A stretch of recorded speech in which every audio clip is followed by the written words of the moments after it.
সব কথা মাহফিলে বলা যায় না, লম্বা করা যায় না। মূল কথাটা কি দেখেন, আমরা স্কুল পড়েছি, কলেজ পড়েছি, বিশ্ববিদ্যালয় পড়েছি, মাদ্রাসা পড়ছি এখন আমরা তালেবে ইলম।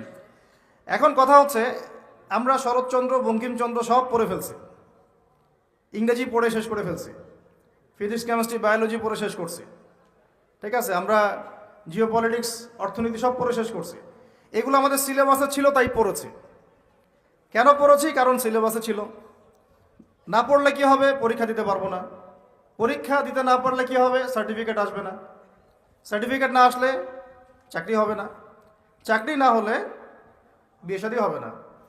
বিয়ে শাদী না হইলে জীবনটা বরবাদ। এই তো আমাদের ফিলোসফি তো এরকম, তাই না?